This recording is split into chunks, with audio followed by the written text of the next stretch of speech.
What's good, everybody? It's the Clown with Cap Show. College football week 10 did not disappoint. Shout out to my Notre Dame Fighting Irish. They got the dub. They destroyed Navy. And really, I look at Notre Dame right now. Yes, they're in the top 10, but we're probably not going to make the playoffs this year. That's just the reality of it. I mean, you have to have the hardest schedule, one of the hardest schedules, to make that top 4 spot with the one loss, like Alabama. But for Notre Dame, yes, it's back to the X's and O's. I get it. You know, Jack Cohn, he balled out 169 yards passing and a touchdown. He got the dub. But like I said, the X factor and the best player on Notre Dame is definitely their running back, Kyron Williams. He is legit. 95 rushing yards and 2 touchdowns this game. He went in, and that's what Kyron Williams does. I like when he mixes it up, does some play action with Jack Cohn as well, but he can also catch it in the backfield as well. So I think he's an all-around down back, and he kind of reminds me a little bit of like Zeke in a way, kind of how he runs. He runs hard. Every play's a championship play in his mind, so I just like what he's doing there. And then Austin Jr., he had 139 yards of receiving and a touchdown. He balled out as well for Notre Dame. But you know what's next for Notre Dame? Obviously, they win out.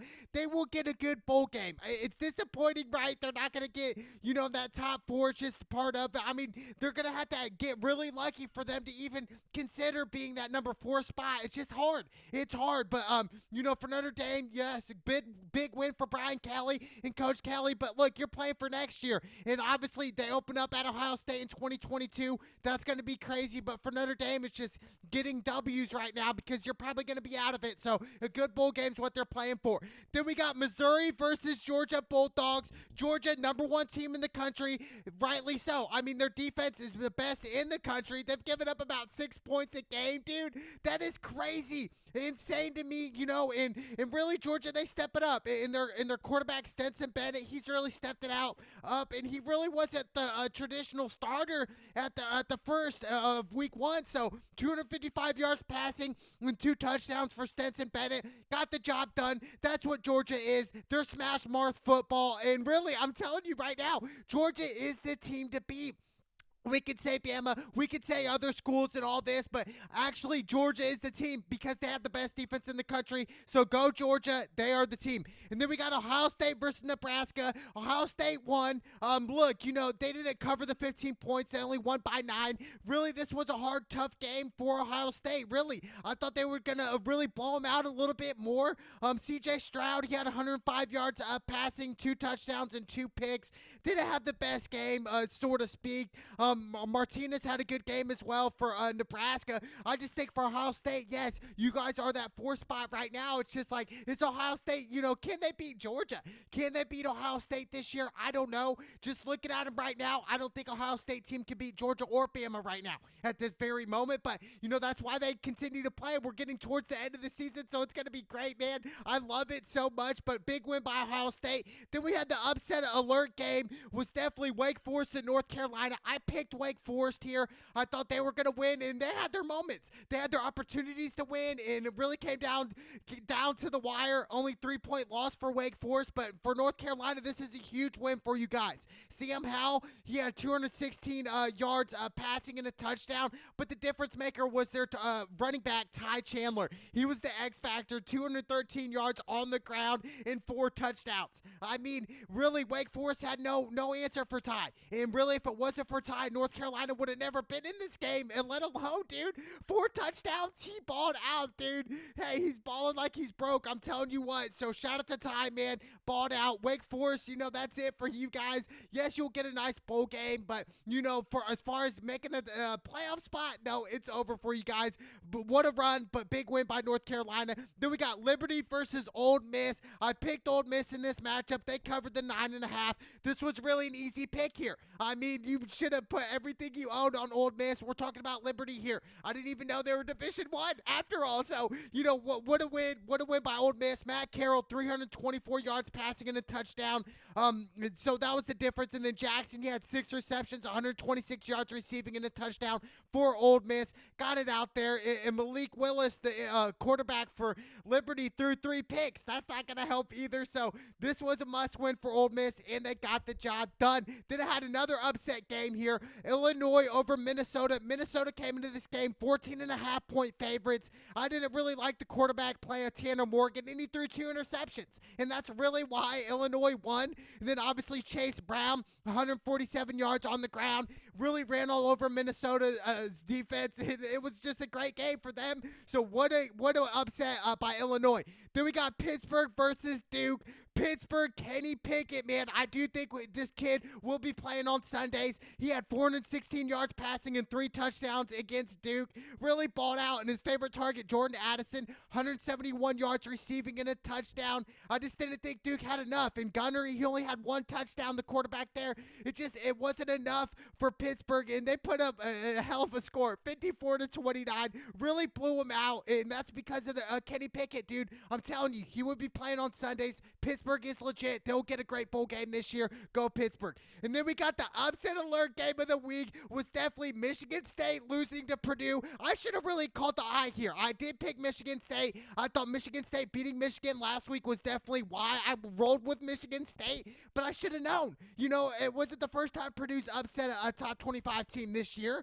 Iowa, you guys remember that when Purdue beat Iowa? So this game I should have known, and really, Purdue, O'Connell, the quarterback, man, he really balled out. He was the difference maker here. He had 536 yards passing, dude, and 3 touchdowns. And then obviously David Bell, he went to Warren Central from Indianapolis area. Shout out to David Bell, man. He had 11 receptions, 217 yards receiving, and a touchdown. I do think David Bell will be playing in the NFL.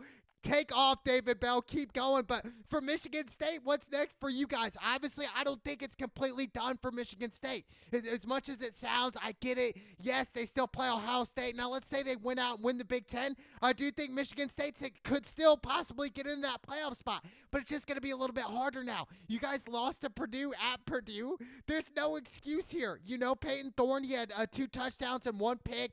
But Kenneth Walker, he still continues to ball out, and he's probably my Heisman front runner right now. He had 136 yards rushing and a touchdown, okay, and they still lost this game, 29-40. So it really wasn't that much of a blowout. It's just Purdue really came out and played, dude.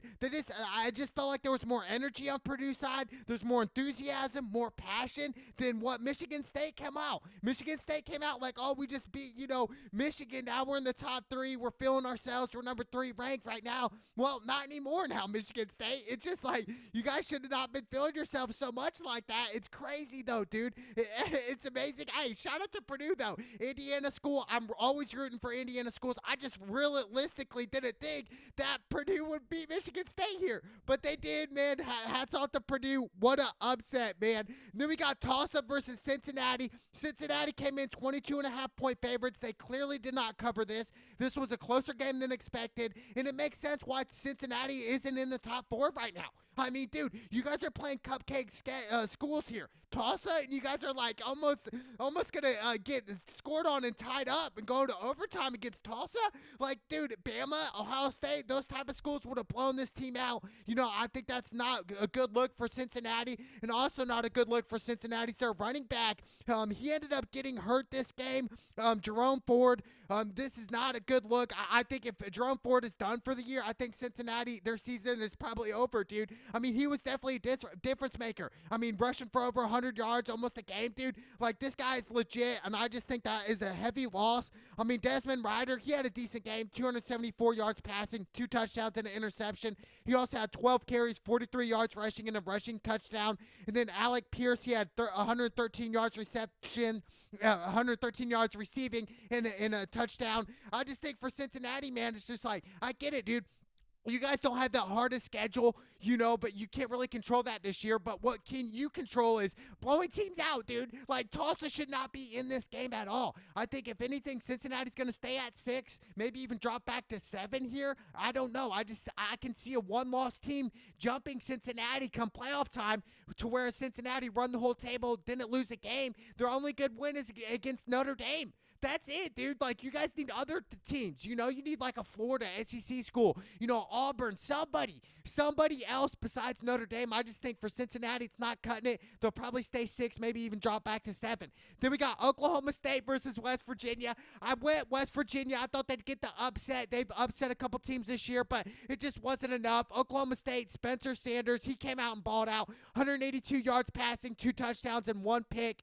Tay Martin, he had 63 yards receiving and 2 touchdowns for Oklahoma State, and that's really what's the difference maker. In Oklahoma State's defense, only giving up 3 points at West Virginia. This wasn't a cakewalk. They blew them out 24-3. Oklahoma State's in the top 10. What a win by Oklahoma State. Big win. And then another game I got wrong. 3 back-to-back games I got wrong. Really sad. Was Auburn and Texas A&M. I went Auburn here. I thought, Bo Nix was going to ball out. He didn't. He played a trash game, had an interception. Tank Bigsby didn't do much, only 69 yards rushing. But the difference maker was Texas A&M's defense, shutting out Bo Nix in that Auburn's offense. And then obviously Isaiah Spiller, 21 carries, 112 yards. And Texas A&M rolled. They rolled by and really just beat Auburn, beat them to the punch. They 100% did. Big win by Texas A&M. And then Baylor versus TCU. This was the upset I was talking about. I picked Baylor. I thought Gary was going to get it done. But, TCU, they came and played, man.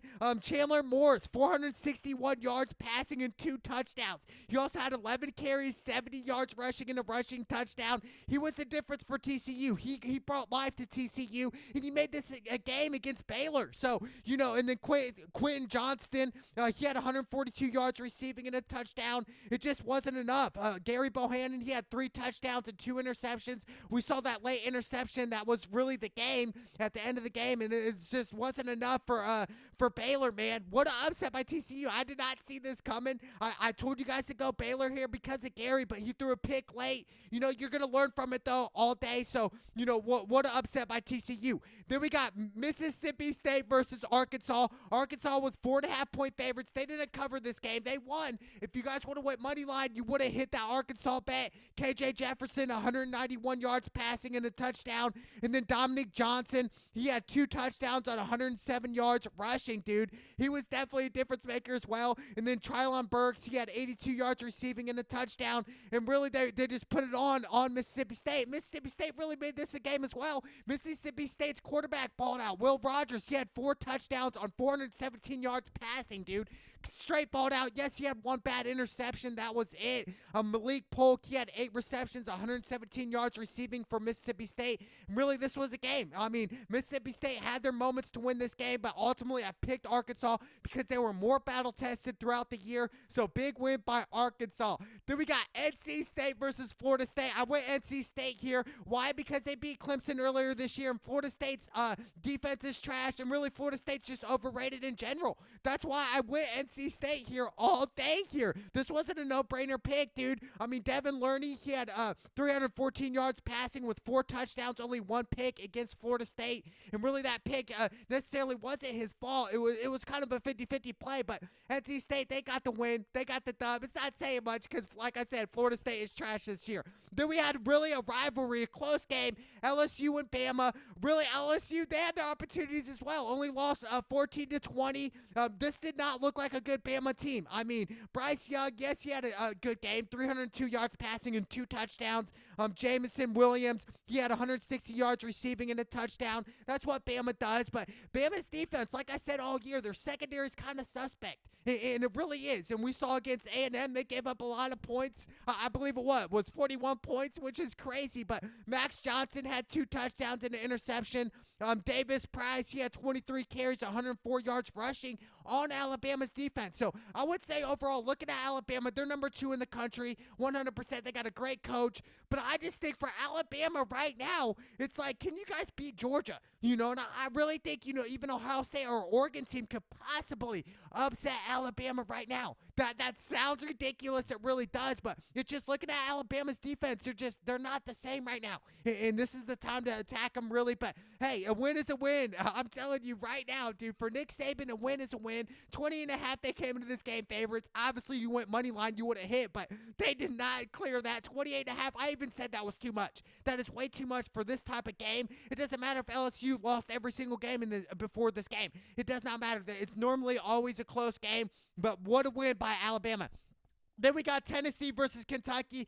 I went Kentucky. I thought they would win. And really, this was a close game. 45-42. Hendon Hooker, the quarterback for Tennessee, he was the difference here. 4 touchdowns, 316 yards passing. He really played a perfect game here. And this is why they beat Kentucky, was because of Hendon Hooker, dude. It really was. And Will Levis, he had 3 touchdowns, 1 interception for Kentucky. Chris Rodriguez Jr., he had 22 carries, 109 yards rushing. Wan'Dale Robinson, he had 166 yards receiving and a touchdown for Kentucky. Like I said, this was a nail-biter. This was such a classic SEC game right here. It was down to the wire. Obviously, Tennessee got the job done, and I really thought it was the quarterback play for Hooker, man. I really do. What a win by Tennessee. And in Kentucky, there's no need to hold your hat. You guys have really played great this year, and I do think Kentucky will get a good bowl game. It's just, a couple games. You guys opened it against Georgia. I think they were 6 or 7-0 going in that game, but we found out that Georgia is the number 1 team in the country, hands down. But what a win by Tennessee. Then we got Iowa versus Northwestern. I picked Iowa. They won. They did not cover. It was really a lopsided game, only 17-12. And really the difference and the reason Iowa won was because of their running back Tyler Goodson. He had 21 carries, 140 yards rushing, and 1 touchdown. And if it really wasn't for him, Iowa probably would have lost. Northwestern, Andrew Mards, he threw 3 interceptions, man, and that wasn't cutting it, dude. I mean, come on, dude. It's like, this is D1. If you would have played just a little bit better, maybe even 2 interceptions and 2 touchdowns, I do think Northwestern could have won, but I just think the difference was Iowa's running in their offensive linemen versus their defensive linemen, and shout out to Tyler Goodson. Iowa, good win. And then we got Oregon versus Washington. Oregon, man, they control their dynasty. They really do. If they win, they are in the playoffs, dude. They're stamped in. So I think for Anthony Brown, yes, it was a shaky game. 1 touchdown, 1 pick, but the difference for Oregon was definitely Travis Dye. He had 28 carries, 211 yards rushing, and a touchdown. I mean, dude, Oregon, they balled out because of him, because of Travis Dye. He was the X factor in this game, and he's the reason they beat Washington here. In Oregon, they should give him a pat on the back right now. They really should, because they are in the top 4 right now. In Oregon, they're in, dude. Today was the playoffs. Oregon would stop their ticket, and they would be in the playoffs. I think this is huge for Oregon and all the Oregon fans across the country. I'm telling you what, dude, we could see Oregon Bama. That would be a good game. I just think Oregon, they do have the athletes to upset these big schools like Alabama, like Georgia, the SEC. I do think they got the athletes to do that. What a win by Oregon. Then we got IU versus Michigan. I picked Michigan at 20. They covered. It was really an easy game. I just think for IU, no defense, and really the quarterback play's been shaky all year. And IU, they just have a disappointing season this year. They really did. We go back to last year, 2020, IU surprised a lot of people. They were actually really good, and really they had a lot of hope, a lot of hype coming in this offseason before the season started, and saying, man, IU's going to look good this year. No, they're not, dude. They're actually looking trash, dude. They look trash. It sucks, man. What is next for IU? I just think IU needs to tighten up on their defense during this offseason. Really get better on defense, and obviously get a quarterback that can pass and can run as well, that likes to stay in the pocket, that can read different coverages. So I think that's the difference maker. But Michigan, they still play Ohio State at the end of the year. So Michigan with Harbaugh, Jim Harbaugh, they're not completely out of it. They're not completely out of the playoff race. Absolutely not. They still got that chance. They still have a chance in there. So for Michigan, we can't write them off. Good win by them. Good play by their quarterback Cade with 2 touchdowns against IU. But it's nothing surprising, dude. We're talking about IU after all. Okay, they're trash this year, but what a win. But the upset pick of the week, definitely, and I didn't even pick it, but the upset game of the week was definitely Michigan State losing to Purdue. This was crazy, and I think for Purdue, they beat a lot of top 25 teams when they were not ranked. So So this isn't anything for Purdue. They've seen this before. They've been in this scenario many, many times. I should have been on my P's and Q's and said, you know what? Purdue can upset them here. We saw them upset Iowa this year. I just think Purdue, man, they are nice. And for Michigan State, it's like, dude, that might have been your opportunity. Even if they do beat Ohio State this year, which is going to be hard for Michigan State, and win the Big Ten, which is going to be another hard thing for Michigan State. It's just like, dude, why? You know, you guys played great all year. You guys beat Michigan, your in-state rival. Then all of a sudden, you guys turn around and lose to Purdue at Purdue. It just doesn't make sense to me. In a way, it kind of does, because it's like you guys are all like, oh, you guys see the rankings. All the players are like, oh, we're in the top 3. You know, if today was the playoffs, we'd be playing Alabama. You know what I'm saying? Like that type of thing. It's just like, dude, we got to come to reality and say we got to go week by week. You know, we saw Iowa about a month and a half ago. They were number 2 in the AP top 25. They were number 2 overall. And then that next week they lost. So, you know, any given Saturday, anything can happen here. So I think for Michigan State, they should have really went back to the X's and O's after that game and said, look, we're still playing Purdue. This isn't a cakewalk game. And I kind of thought that, hey, this is a little bit cakewalk. I think that's how they went into it. So what a win, man. Hey, the top 5 teams right now, Georgia at number 1. They got the best defense. Well-deserved. Bama at 2. Oregon at 3. And Ohio State at 4. Hey, this is the college football, baby. Anything is possible. It's the Cloud with Cavs show. Let's go!